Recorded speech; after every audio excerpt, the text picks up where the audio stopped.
পালিয়ে যেতে বাধ্য করা হয়, হাসিনা পালিয়ে যেতে বাধ্য হয় না। আমরা হাসিনার পতন ঘটিয়েছি বলতে হবে, ফ্যাসিবাদী হাসিনার পতন হয়।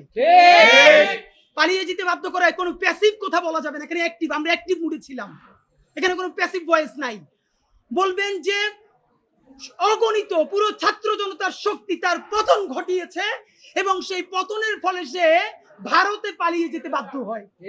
বন্ধুরা আমার, সর্বশেষ কথা বলি, এই ঘোষণাপত্রের রিঅ্যাকশনে এখানে অনেকগুলো গুমের কথা আছে, খুনের কথা আছে, কিন্তু বিচারিক হত্যাকাণ্ডের কথা নাই। অথচ এই ফ্যাসিবাদ যেটা করেছে, বাংলাদেশের বিচার কাঠামোকে জাহান্নামে পাঠিয়ে দিয়েছে। এর মানে কি এইটা যে বিচারিক হত্যাকাণ্ড বললে জামাতের যে নেতাদের ফাঁসি হয়েছে তারা যদি একটা অ্যাডভান্টেজ পেয়ে যায় কিনা, আপনারা কি সে ভয় থেকে বিচারিক হত্যাকাণ্ডের কথা বলেন নাই? প্লিজ এটা আপনাদেরকে বন্ধ করতে হবে। এবার বন্ধুরা, ঘোষণাপত্রের ফিডব্যাকের পরে অত্যন্ত গুরুত্বপূর্ণ কথা আপনাদের সাথে জুলাই সনদ নিয়ে। আমরা প্রত্যাশা করছি আগামী কয়েকদিনের মধ্যে জুলাই সনদ স্বাক্ষরিত হবে। নাম্বার 1, এই ঘোষণাপত্রে আপনারা যেরকম ভুজুং বাজুং দিয়ে জাতিকে বুঝাইছেন, আপনারা এই জুলাই সনদে সর্বশেষ বলেছেন, আমার হাতে প্রধান উপদেষ্টা মহোদয় 5ই আগস্ট একটি দীর্ঘ বক্তৃতা করেছেন। এই বক্তৃতার পুরো কপি আছে। এই বক্তৃতা অনুযায়ী উনি বলেছেন শীঘ্রই জুলাই সনদ বাস্তবায়ন হবে। এই জুলাই সনদের জন্য 19টা মৌলিক সংস্কারে সবাই ঐক্যমত্য পোষণ করেছে। এরপরে যে কথাটা আর বলা হয় না, এই 19টা ঐক্যমত্যের মধ্যে বিএনপি বলেছে তার মধ্যে 10টাই তারা নোট অফ ডিসেন্ট দিয়েছে। তো নোট অফ ডিসেন্ট কি? নোট অফ ডিসেন্ট হলো আপাত দৃষ্টিতে আমি এটা মাইনে নিলাম, কিন্তু আমি আসলে এইটার সাথে একমত না। তাহলে বিএনপি এই 19টার মধ্যে যেই 10টা নোট অফ ডিসেন্ট দিছে, সেই 10টাই তো মোস্ট সিগনিফিকেন্ট জায়গা। তাহলে বিএনপি সরকার গঠন করার পরে এর একটাও যদি বাস্তবায়ন না করে, তাহলে আমরা কেমনে বিএনপিকে ধরবো বলেন? মানে আইনি বাধ্যবাধকতা কোথায়? বিএনপি তো তখন বলবে, কেন ভাই, আমি তো বলেই দিয়েছি স্বাক্ষর করার সময় যেখানে আমার দ্বিমত আছে, এখন আমি এটা পারতেছি না বাস্তবতায়। মজার ব্যাপার বলি, সরকারের কয়েক জায়গায় জিজ্ঞেস করেছি, বলেন তো 19টা মৌলিক সংস্কারের মধ্যে আপনাদের কাছে একটা মোস্ট সিগনিফিকেন্ট কোনটা? তারা বলেছে সংসদের উচ্চকক্ষে পিআর ব্যবস্থা আনুপাতিক হারে। এবং আপনাদেরকে জানাই রাখি, সংসদের উচ্চকক্ষে যে পিআর, বিএনপি এখানে নোট অফ ডিসেন্ট দিয়েছে।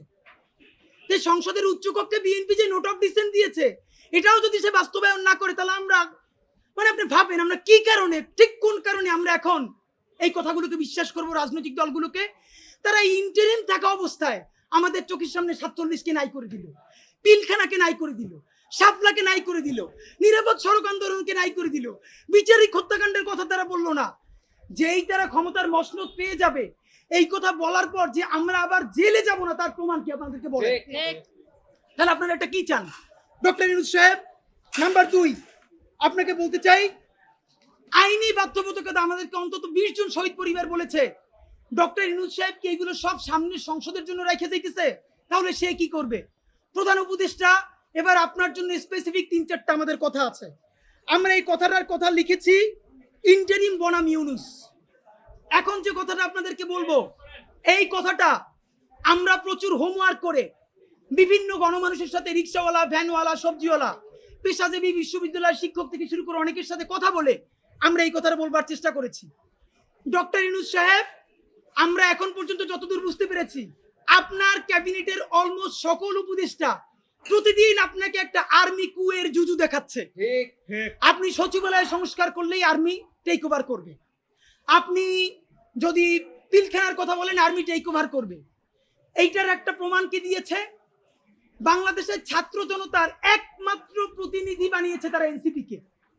প্রধান উপদেষ্টা কান খুলে শুনে রাখেন, এনসিপি একটা রাজনৈতিক শক্তি, কিন্তু কোটি কোটি জুলাই যোদ্ধাদের একমাত্র মুখপাত্র তারা নয়।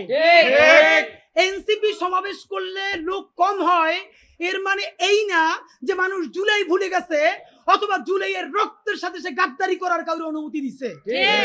বরং এনসিপির সাথে লোক কম হয় এর বড় বাস্তবতা হলো তারা মনে করে বিএনপি বা জামাতে ইসলামী ঠিক যেভাবে জুলাইকে বিভিন্নভাবে বিজনেসের মডেলে নিয়ে এসেছে, এনসিপিও এখন সেটাই করছে, তাই তারা এনসিপির সমাবেশে আসে না।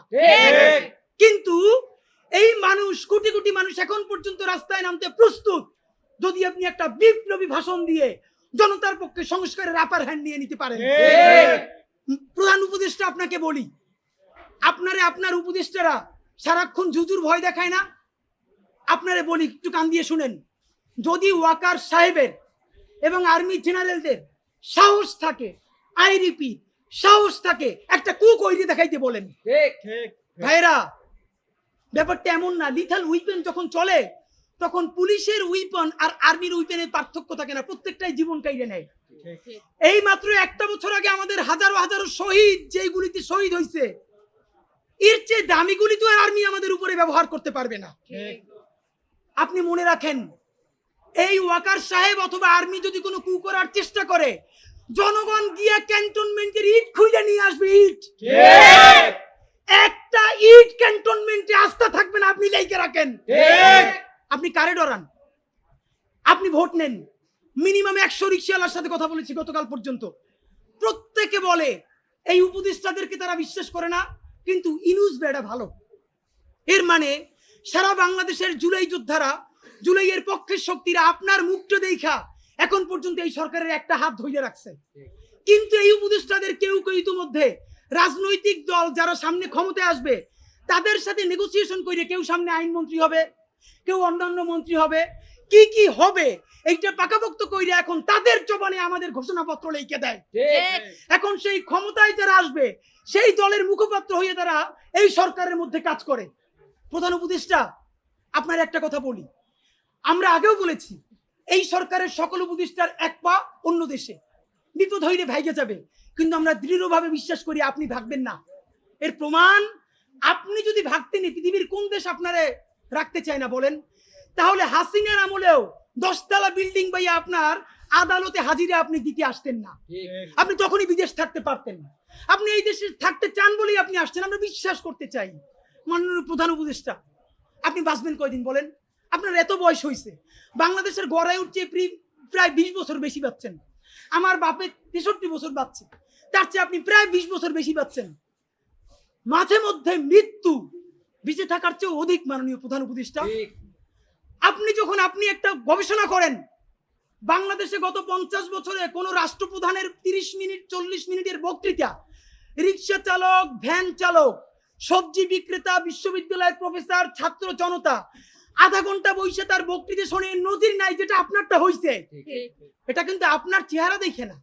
আপনি রাজনৈতিক দল করছিলেন, ফেলও করছেন, কিন্তু এইবার যে আপনার এই বাংলাদেশের পক্ষে হৃদয় নিংড়ে ভালোবাসা, আপনি যখন বক্তৃতা করেন আপনি আর্টিফিশিয়াল কিছু বলেন না, কিন্তু আপনি যখন ঘোষণাপত্র বললেন আপনার চেহারায় আর্টিফিশিয়াল ছাপ। ইদানিং আপনি স্ক্রিপ্ট দেখে দেখে বক্তৃতা করেন, এগুলো আমরা চাই না। মাননীয় প্রধান উপদেষ্টা, আপনার অন্তরে যা আছে, আপনারা যে বাধ্য করে তার কথা বলে দেন না, আপনারা কি করবে বলেন?